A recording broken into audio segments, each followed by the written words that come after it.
What's up, you guys? This is your girl, Civil Disobedience, coming to you with a rant and a whine.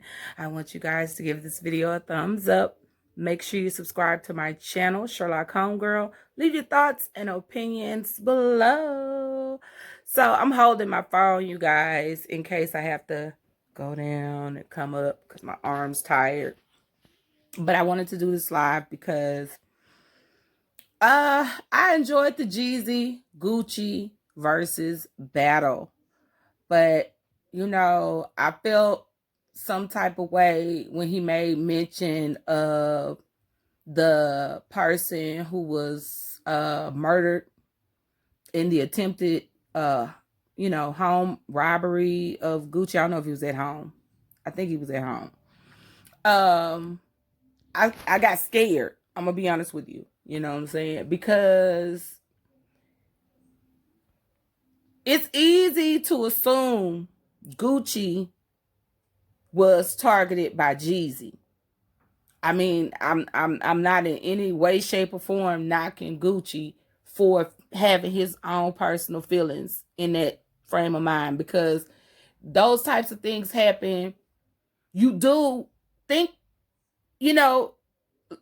about the logical suspects. However, after 15 to 20 years of nothing happening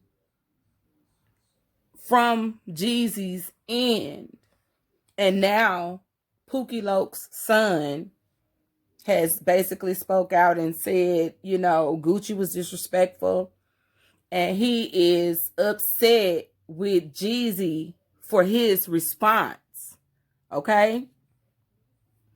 This helps to confirm for me that Jezzy is not able to, choose a man's actions or his reactions. And I want to know what you guys think about this. A lot of people were like, oh, Gucci's right. He came to let Jezzy know he ain't forgot. 15, 20 years, no matter how long it takes, you don't forget. Woo woo. And I can understand that. I can understand a person saying, hey, I haven't forgotten. Your presence alone, the fact that you're living, you weren't hurt.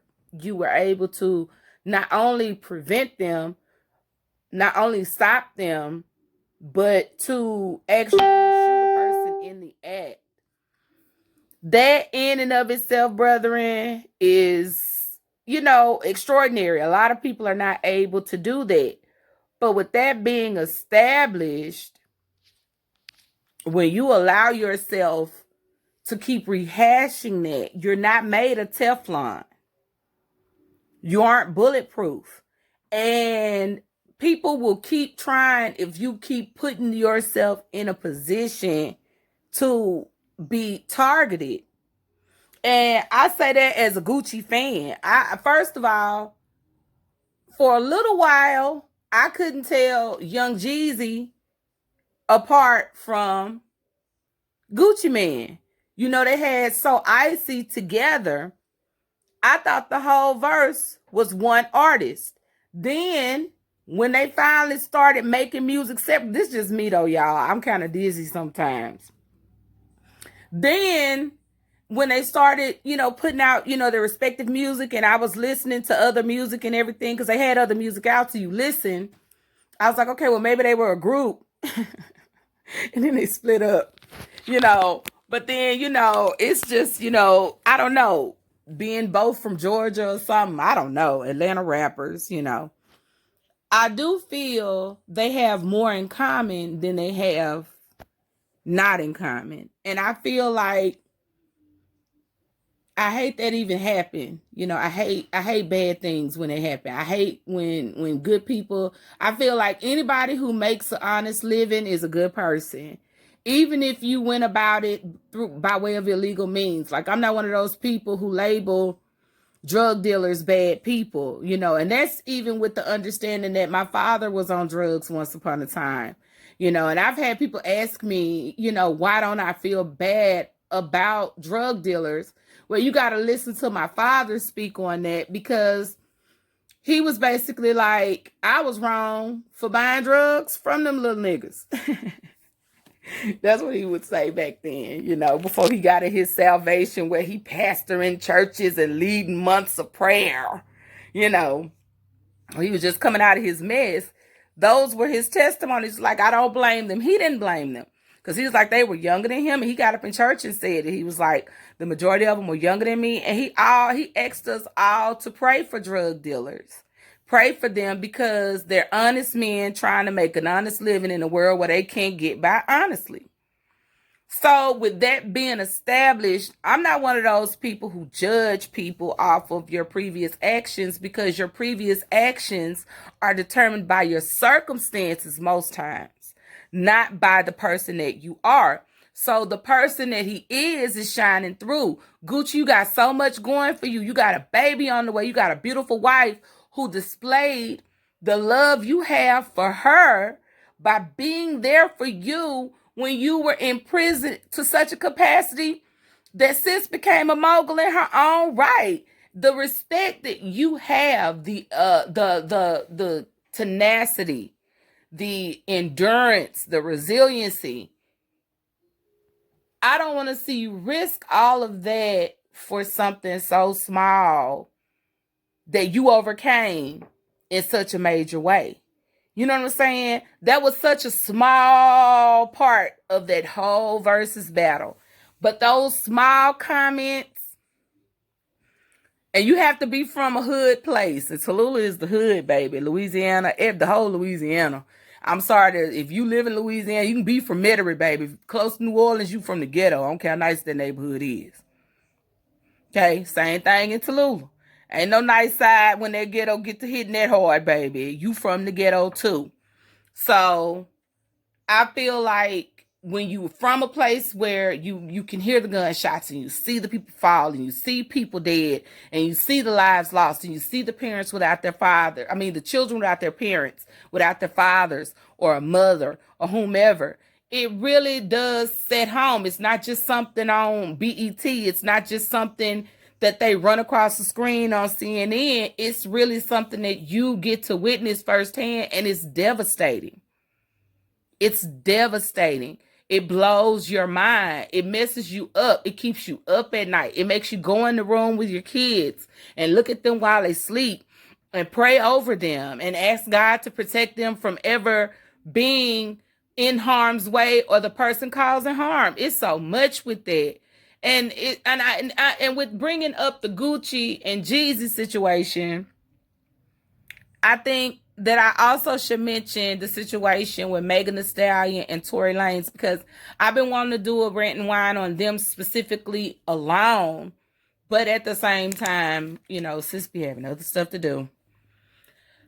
So with the air being here and the time being, present, I just feel like a lot of people excused violence over an argument. You don't know what she said to him. You don't know what she did to him. She didn't pull a gun. She didn't, I feel like Black people excuse violence from their own loved ones. But then when it's their loved ones that's the subject to violence, we want to act like, increase the peace. You got to increase the peace all the time. I speak peace because I don't want to shoot nobody and I don't want to be shot by nobody. You see what I'm saying? So you have to do that yourself. You know what I'm saying? You have to want that yourself. So for people to have been so, you don't know what Megan said to him. And then the situation with Megan and her friend Kelsey. Everybody spoke. Everybody's like, Kelsey didn't say anything until Megan said something. She said she didn't have the gun, but she didn't say who shot. Okay? And why they fell out, who cares? Okay? What I don't like is when Megan did finally speak, they were so hostile from what she said. First and foremost, I do believe they got paid. I believe they got paid because what person saw their friend get shot? And when you respond under the post about it, you don't say who did the shooting. You say, I wasn't the one with the gun. I thought she got paid then. That sounds like a person getting paid off. First and foremost, that's just me being real about how stuff sounds.